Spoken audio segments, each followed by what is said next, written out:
नमस्कार। जय हिंद साथियों, एक बार फिर से स्वागत है आपका मेरे यूट्यूब चैनल स्टडी विद सागर में। आशा करता हूँ आप सभी लोग अच्छे होंगे और आपकी तैयारी अच्छी चल रही होगी। देखिए, रीजनिंग की मॉक टेस्ट की सीरीज हम लोगों ने चला रखी है, जिसकी आपकी सेकंड क्लास रहने वाली है। तो आपका आदमी देखिए, जो कनिष्ठ सहायक का पेपर होगा, उत्तराखंड पुलिस कांस्टेबल का जितने भी बच्चे आवेदन करेंगे और यूकेएसएससी के जितने भी एग्जाम्स होते हैं, सब में रीजनिंग के 10 क्वेश्चन पूछे जाते हैं। तो बच्चों की डिमांड पे कि सर रीजनिंग की क्लासेस करवा दीजिए और जो आपका पैटर्न पे आधारित हो, ठीक है, तो उसको ध्यान में रखते हुए ये आपकी मॉक टेस्ट फ्री में चलवाई गई है सीरीज। तो यहाँ पे हम लोग रीजनिंग के क्वेश्चंस को सॉल्व करने वाले हैं, जिस तरह के क्वेश्चन परीक्षाओं में पूछे जाते हैं आयोग द्वारा, ठीक है। तो अगर आप रीजनिंग की जितनी जितनी ज़्यादा से ज़्यादा प्रैक्टिस करेंगे तो आपकी उसमें पकड़ उतनी अच्छी हो जाएगी, ठीक है। तो प्रैक्टिस के पर्पज से ही आपको ये मॉक टेस्ट की सीरीज करवाई जा रही है। तो आप इस वीडियोस को जितनी भी मैं आपको मॉक टेस्ट प्रोवाइड कराऊंगा, तो आप उनको जरूर देख लीजिएगा। इनको कंप्लीट कर लेंगे तो आपका रीजनिंग का जो पोर्शन है वह आपका बहुत अच्छे से तैयार हो जाएगा। 10 मार्क्स में से 10 मार्क आप इजीली लेके आ सकते हैं, ठीक है, क्योंकि जो क्वेश्चंस यहाँ पे करवाए जाएंगे वो सारे आपके सिलेबस के अंदर ही रहेंगे और आपके जो परीक्षा में जो आयोग क्वेश्चन पूछता है उसी के आधार पे, उसी के पैटर्न के आधार पे ये क्वेश्चन रहने वाले हैं, ठीक है। तो बिना देरी करे हम लोग मॉक टेस्ट सेकंड का पहला क्वेश्चन स्टार्ट कर लेते हैं, जो आपका ये घड़ी वाले क्वेश्चन जो आते थे उससे संबंधित है, ठीक है। तो यहाँ पे दे रखा है 3:15 पर घड़ी की सुई के मध्य कितने अंश का कोण बनेगा, ठीक है। तो ये वाला क्वेश्चन पूछा जाता है कि कितने अंश का कोण बनेगा जब घड़ी में 3:15 हो रहे हो, ठीक है। 3:15 यानी कि 3 घंटे 15 मिनट। तो इसके लिए देखिए एक फॉर्मूला होता है कोण निकालने के लिए, ठीक है। तो कोण निकालने के लिए आपका एक फॉर्मूला होता है, इस फॉर्मूले को आपने नोट कर लेना है। फॉर्मूला है आपका 11/2 इंटू मिनट, ठीक है, माइनस 30 इंटू घंटे। तो ये फॉर्मूला आपने याद रख लेना। अब यहाँ पे देखिए मिनट कितने हैं, 15 दे रखा है। घंटे यहाँ पे आपको 3 घंटे में 3 दे रखा है आपको, ठीक है। तो इस फॉर्मूले में रख देना 11/2 इंटू मिनट आपको 15 दे रखा है, माइनस का 30 गुणा घंटे कितने हैं, 3 है, ठीक है। तो अब इसको हमने सॉल्व कर लेना है। जब हम 2 से 15 को काटेंगे तो ये आएगा आपका 7.5, ठीक है। इसको हम मल्टीप्लाई जब करेंगे 11 से 7.5 को मल्टीप्लाई करेंगे, ये हमारा 82.5 आ जाएगा, ठीक है। 82.5 माइनस का 30 को 3 से गुणा करेंगे तो आएगा 90। अब जब हम 90 में से 82.5 में से 90 को माइनस करेंगे तो कितना आएगा, -7.5, ठीक है। तो जो कोण होता है वो माइनस में नहीं होता, तो माइनस को आपने नेग्लेक्ट कर देना है। आपका आंसर क्या हो गया, 7.5 डिग्री का आपका कोण बनेगा जब घड़ी में 3:15 हो रहे हो। तो आंसर क्या हो जाएगा, ऑप्शन नंबर बी हो जाएगा, ठीक है। तो ये वाला फॉर्मूला आपने याद रखना है, इसको नोट कर लीजिएगा। हर जगह जहाँ पे कोड पूछेगा आपने इस फॉर्मूले का अप्लाई करना है और आपका इसमें आंसर आ जाएगा इजीली, ठीक है। तो इजी क्वेश्चन था। आगे बढ़ते हैं, अगला क्वेश्चन देख लेते हैं। अगला क्वेश्चन आपका निम्नलिखित संख्या श्रृंखला को पूरा करना है। तो यहाँ पे आपको एक श्रृंखला दे रखी है 2 3 6 15 42 123। आपने बताना है कि इसके आगे कौन सा अक्षर आएगा, कौन सा डिजिट इसमें आएगी, ठीक है। तो हम इसको पहले लिख लेते हैं 2 3 6 15 42 और 123, ठीक है। तो अगर हम डिफरेंस को देख के चलें तो यहाँ पे आपका कितना है, 1 का डिफरेंस है। यहाँ पे आपका कितने का डिफरेंस है, यहाँ पे आपका 6 का डिफरेंस है। 6 में से 3 जाएंगे तो 3 बचेगा। यहाँ पे 15 में से 6 जाएंगे तो आपका कितना बचेगा, ये आपका 9 का डिफरेंस हो गया। 42 में से जब आप 15 माइनस करेंगे, 12 में से 5 गया 7 और आपका 3 में से गया 2, 27 का डिफरेंस आ जाएगा। इसके बाद 123 में से जब हम 42 को माइनस करेंगे तो कितना आएगा, 81 का डिफरेंस आ जाएगा, ठीक है। तो यानी कि क्या बन रहा है, सॉरी यहाँ पे 3 है, ये मैंने गलती से 6 में से 3 जाएगा तो 3 बचेगा। तो यहाँ पे क्या हो रहा है, पहले 1 से 3 हो रहा है, 3 के बाद 9 हो रहा है, यानी कि 3 तिया 9, 9 तिया क्या हो रहा है, 27 हो रहा है, यानी कि 3 3 की मल्टीप्लाई हो, 27 तिया 81 हो रहा है। नेक्स्ट इसी के बाद 3 से जब इसको हम मल्टीप्लाई करेंगे तो कितना आएगा, 81 की हम 3 से मल्टीप्लाई करते हैं तो ये आएगा 243, 243 आता है। 243 को आपने 123 में ऐड कर देना है, आपका एक क्वेश्चन मार्क वाला आ जाएगा। तो इसको हम 243 में जब हम 1 4 1 2 3 ऐड करेंगे तो कितना आएगा, 3 3 6 4 2 6 और 366। तो नेक्स्ट पद आपका कितना आ जाएगा, 366 जाएगा। ऑप्शन नंबर सी सही जवाब हो जाएगा। होप सो आपको ये समझ में आ गया होगा क्वेश्चन, ठीक है। श्रृंखला वाले क्वेश्चन पूछे जाते हैं। अगला क्वेश्चन है, ये थोड़ा सा देखिए लैंग्वेज आपको लगेगा कि ये बड़ा क्वेश्चन है, बट ये बहुत ईजी क्वेश्चन है। इस तरह के क्वेश्चन परीक्षाओं में पूछे जाते हैं। इनको कैसे सॉल्व करना है बस हमने वो देखना है। दो उम्मीदवारों के बीच एक चुनाव में 75% मतदाताओं ने अपना मतदान डाला। तो दो उम्मीदवारों के बीच चुनाव हुआ, उसमें 75% मतदाताओं ने अपना मतदान डाला। ठीक है, 2% मतदाताओं को अवैध घोषित कर दिया गया। एक उम्मीदवार को 9,261 मत मिले, जो कुल वैध मतों का 75% था। उस चुनाव में नामांकित मतदाताओं की संख्या कितनी थी? तो ये क्वेश्चन पहले परीक्षा में पूछा गया है। ठीक है, तो इस क्वेश्चन को कैसे सॉल्व करना था? तो हम लोगों ने मान लिया कि उस चुनाव में नामांकित मतदाताओं की कुल संख्या कितनी थी? ए थी। ए हमने मान लिया। अब क्या है कि दो उम्मीदवारों के बीच एक चुनाव में 75% मतदाताओं ने मतदान किया। टोटल तो ए हो गया। ए में से 75%, ए का 75% ये हो जाएगा, ए का 75% हो गया, इन्होंने मतदान डाला। अब इसमें क्या है, ये जो टोटल 75% लोगों ने मतदान डाला, इसमें से 2% अवैध घोषित हो गए, यानी कि जो ये था इसका 2%, यानी कि 98% आपके वैध हुए। ठीक है, हम लोगों ने इसमें ये निकालना है कि कौन टोटल मतदाता कितने हो गए। तो 2% तो अवैध हो गए, तो वैध कितने हुए? 98% हो गए। तो 98% हम लोगों ने यहाँ पे लिख लिया। ठीक है, उसके बाद क्या कह रहा है कि एक उम्मीदवार को 9,261 मत मिले, जो कुल वैध मत का 75% था। तो कुल वैध मत आपके ये हो गया, इसका 75% मिला किसको? एक मतदाता को। इसका 75% मिला, और कितने मत मिले उसको? 9,261। बस ये आपकी इक्वेशन बन गई, इसको आपने सॉल्व करने हैं। ठीक है, 25 से 3 बार काटिए, 25 तिया 75, 25 चौक 100, ऐसी 25 तिया 75, 25 चौक 100 हो जाएगा। ठीक है, अब इसको हम काट लेंगे 2 से, 2 दूनी 4, 2 चौक 8, 2 निम 18। ठीक है, अब हम इसको काटेंगे। देखिए अगर हम 3 से हम इसको काटेंगे, 3 से इसको काट देंगे, 3 तिया 9, 3 अट्ठे 24, 3 तिया 9, 3 अट्ठे, सॉरी जीरो भी आएगा, 3 अट्ठे 24 और 3 सत्ते 21। ठीक है, तो 3087 बार चला गया। फिर हम 3 से फिर इसको काट लेंगे, 3 एकम 3, जीरो हो जाएगा, 3 दूनी 6, 3 निम 27, 129 बार ये कट गया। ठीक है, अगर हम 49 से अब हम 1029 को काटेंगे, 49 से हम 1029 को काटेंगे, तो ये आपका 21 बार चला जाएगा। ठीक है, तो 21 बार ये चला गया। अब हमारा समीकरण क्या बना? ए इधर बचा आपका, ठीक है, ए इधर बचा, और क्या क्या बचा आपका? 4 नीचे बचा, 2 इधर बचा, और 21 आपका इधर बचा, और 100 ये बचा। तो हम सबको एक तरफ ले लेंगे। 100 से 4 की मल्टीप्लाई करेंगे 400, 400 की 2 से मल्टीप्लाई करेंगे 800, 800 उधर चला जाएगा 21 के मल्टीप्लाई में 800। ठीक है, इसको मल्टीप्लाई करेंगे तो ए बराबर हमारा जाएगा 8 दूनी 16, 16,800। तो उस चुनाव में नामांकित मतदाताओं की संख्या कितनी हो गई? 16,800 हो गई। ए हमारे क्या थे? कुल मतदाता थे, तो 16,800 हो जाएगा। ऑप्शन नंबर 20 का सही जवाब हो जाएगा। ठीक है, होप सो ये वाला क्वेश्चन भी आपको समझ में आ गया हो। इजी था, बस लैंग्वेज थोड़ी सी बड़ी थी।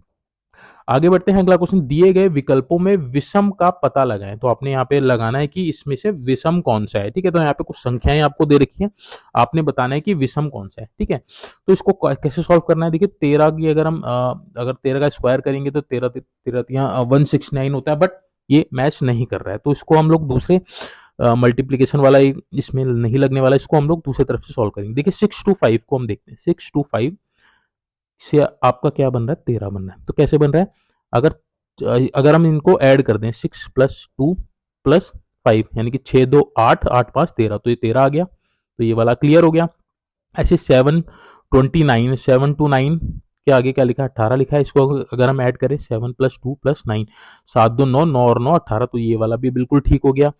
अब 361 करें, अगर हम 361, तो इनको सॉरी 361 करें, अगर इसको हम ऐड करें तो 3 और 6 आपका 9 हो जाएगा, 9 और 1 आपका 10 होना चाहिए, बट यहाँ पे क्या है? 9 हो जाएगा। तो विषम आपका यही हो जाएगा। ठीक है, ऑप्शन नंबर सी सही जवाब हो जाएगा। इसको भी हम एक बार क्रॉस चेक कर लेते हैं। 8 4 1, 8 4 1 को ऐड करेंगे, 8 8 4 12 और 1 13। ठीक है, तो 13 ही आ रहा है, तो बिल्कुल ठीक है। तो ऑप्शन नंबर सी सही जवाब होगा, ये आपका विषम हो जाएगा। यहाँ पे आपका 10 आना चाहिए था, तब ये ठीक होता। ठीक है, तो इस तरह के क्वेश्चन परीक्षाओं में पूछे जाते हैं, कोई दिक्कत वाली बात नहीं है। अगला क्वेश्चन है, एक कोड भाषा में ओबेसिटी को EBOHYTI लिखा जाता है, उसी भाषा में फिक्सचर को कैसे लिखा जाएगा? ठीक है, तो इस तरह के क्वेश्चन भी परीक्षाओं में पूछे जाते हैं। तो सबसे पहले हम लोग देख लेते हैं, ओबेसिटी को EBOHYTI लिखा है तो कैसे लिखा है। OBESITY, ठीक है। तो हमने ओबेसिटी लिख लिया, ओबेसिटी को क्या लिखा, EBOHYTI, ठीक है, ये लिखा है। अब इसमें देखिए क्या है, शुरू के 3 लेटर तो आप देख रहे होंगे, शुरू के 3 लेटर ये आपके रिवर्स हो गए, यानी कि ई आपका यहाँ आ गया, ओ आपका यहाँ आ गया और बी आपका एज इट इज रहा। ऐसी लास्ट के 3 लेटर देखिए, वाई आपका यहाँ आया, आई आपका यहाँ आ गया, टी आपका यहाँ आ गया, ठीक है। तो इस तरह से ये वाले पैटर्न बन गया। वहीं एस, एस अगर हम अल्फाबेट के अकॉर्डिंग बात करें तो पीछे से एस का जो क्रम आता है वो आपका कौन सा क्रम आता है, वह आता है आपका 8वां क्रम आता है, ठीक है। ऐसी एच का पीछे से आगे से क्रम क्या क्या आता है, ABCDEFGH, तो 8वें नंबर पे आता है, ठीक है। तो ये अपोजिट हो गए एक दूसरे के, ये पीछे से 8वां है तो ये आपका आगे से 8वां है। तो इस तरह से ये वाला पैटर्न बन रहा है। अगर अब हम फिक्सचर को लेते हैं, हमने फिक्सचर का निकालना है, ठीक है। फिक्सचर फिक्सचर का निकाल लेते हैं। अब देखिए ये वाला आपका लेटर यहाँ आ जाएगा जैसे ऊपर हुआ था, एफ आपका यहाँ आ जाएगा, आई आपका यहाँ आ जाएगा, यानी XFI। ऐसी लास्ट के 3 लेटर, ई आपका यहाँ आ जाएगा, यू आपका यहाँ आ जाएगा, आर आपका यहाँ आ जाएगा।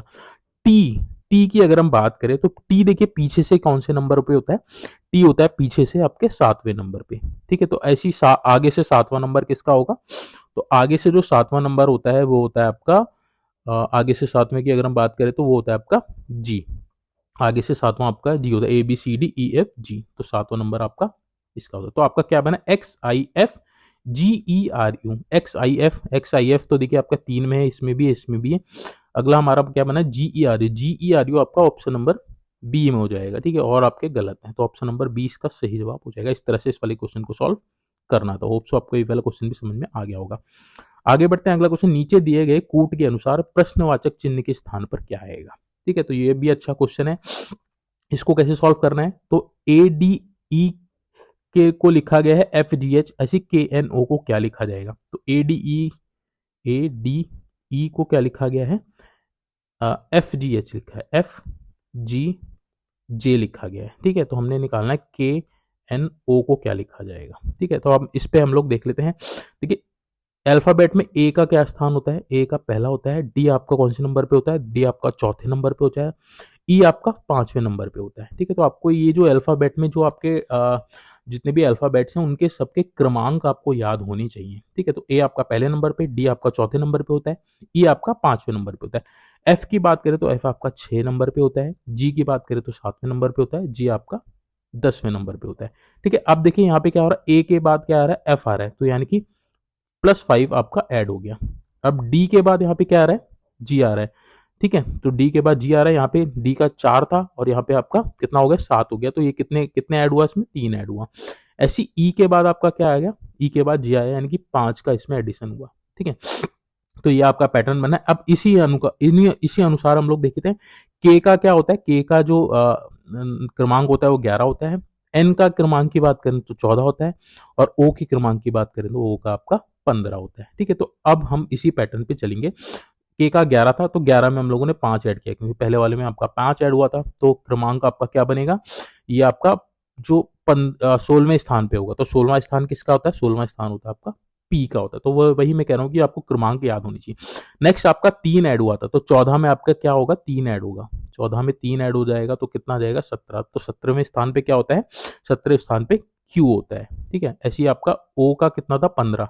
अब लास्ट वाले में 5 ऐड हो रहा था तो इसमें भी 5 ऐड हो जाएगा, तो क्रमांक 20 बना। तो 20 पे कौन सा होता है, 20 पे होता है आपका टी। तो आपका आंसर क्या बनेगा, PQT। PQT ऑप्शन में है तो ऑप्शन नंबर बी में है PQT, ऑप्शन नंबर 20 का सही जवाब हो जाएगा। इस तरह से इस वाले क्वेश्चन को सॉल्व करना था, ठीक है। आगे बढ़ते हैं, अगला क्वेश्चन देख लेते हैं। अगला क्वेश्चन, किसी निश्चित कोड भाषा में माइनस को प्लस प्रदर्शित किया करता है, प्लस को मल्टीप्लाई प्रदर्शित करता है, और जो मल्टीप्लाई है उसको भाग प्रदर्शित किया जाता है, और भाग जो है उसको माइनस को प्रदर्शित करता है।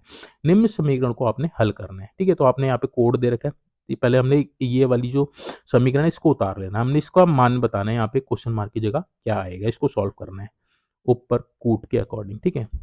10 भाग 20 माइनस का 8, ठीक है। अब ये कह रहा है कि देखिए माइनस को प्लस प्रदर्शित करता है, तो माइनस कहाँ पे है आपका, माइनस आपका यहाँ पे है, तो यहाँ पे आपका क्या हो जाएगा, प्लस हो जाएगा, ठीक है। नेक्स्ट आपका जहां प्लस है वहां पे मल्टीप्लीकेशन हो जाएगा, यहाँ पे प्लस था तो यहाँ पे आपका मल्टीप्लीकेशन हो जाएगा, ठीक है। नेक्स्ट आपका जहां पे आपका मल्टीप्लीकेशन था वहां पे आपका भाग हो जाएगा, यहाँ पे आपका भाग हो जाएगा। नेक्स्ट जहां पे आपका भाग था वहां पे आपका माइनस हो जाएगा, यहाँ पे आपका माइनस बन जाएगा। तो आपकी समीकरण क्या बनेगी, 10 यहाँ आ जाएगा, ये 20 आ जाएगा, ये आपका 10 आ जाएगा, ये आपका कितना आ जाएगा, ये 20 और ये आ जाएगा 8। तो इक्वेशन आपकी ये वाली बन गई अब, ठीक है। अब इसको सॉल्व करने वाला इक्वेशन मैं एक बार यहाँ लिख लेता हूँ, 10 गुणा 20 भाग 10 माइनस का 20 प्लस का 8, ये समीकरण बन गई। अब बॉड मास का रूल लगेगा तो सबसे पहले भाग वाले को सॉल्व करेंगे, ठीक है। तो सबसे पहले भाग वाले को सॉल्व करेंगे, तो 10 गुणा भाग 10 से आप 20 को डिवाइड करेंगे तो आपका 2 आ जाएगा, माइनस का 20 प्लस का 8 हो जाएगा। अब हम मल्टीप्लीकेशन वाले को सॉल्व करेंगे, ये आपका हो जाएगा 20, ये आ जाएगा माइनस का 20, ये आपका प्लस का 8। तो माइनस का 20 से प्लस का 20 कैंसिल हो जाएगा, बचेगा आपका 8। तो आंसर क्या हो जाएगा आपका 8 हो जाएगा। तो यहाँ पे आपका क्या आएगा, 8 आएगा। ऑप्शन नंबर डी सही जवाब हो जाएगा, ठीक है। तो ये भी क्वेश्चन अच्छा था, इस तरह के क्वेश्चन परीक्षाओं में पूछे जाते हैं। तो आपको ये समझ में आ गया होगा। आगे बढ़ते हैं, अगला क्वेश्चन देख लेते हैं। अगला क्वेश्चन है आपका, लड़कों की एक कतार में बाईं ओर से 10वां ए, तो जो ए है वो बाईं ओर से 10वां है, वहीं दाएं ओर से 9वां बी है। मतलब ये कहने का मतलब ये है कि जो आपका ए है वो आपका बाएं से 10वां है, ए जो है बाएं से 10वां है, और जो बी है आपका दाहिने से कौन सा है, 9वां है, दाहिने से 9वां है, ठीक है। अब ये कह रहा है कि अपनी स्थिति परस्पर बदल लेते हैं, यानी कि अब आपका बी यहाँ आ गया, ए यहाँ हो गया, तो ए की जो बाएं से जो आपकी जो जगह है, ए अब यहाँ से जो बाएं से है ये आपका कौन सी जगह पे आ जाएगा, 15वें जगह पे आ जाता है। कतार में कुल कितने लड़के हैं ये आपने बताना है, ठीक है। तो इसमें बहुत ईजी है, जब इस तरह के क्वेश्चन पूछेंगे, जब दो लोग अपनी स्थान परस्पर बदल लेते हैं, यानी कि इंटरचेंज वाली जब कंडीशन आएगी, परस्पर बदल लेंगे, तो इसमें एक फॉर्मूला लगेगा, इसको आपने याद रखना है। तो कुल लड़के पूछे तो कुल संख्या यहाँ पे आपने बतानी है। कुल संख्या इक्वल टू होगा आपका नया स्थान प्लस दूसरे का पुराना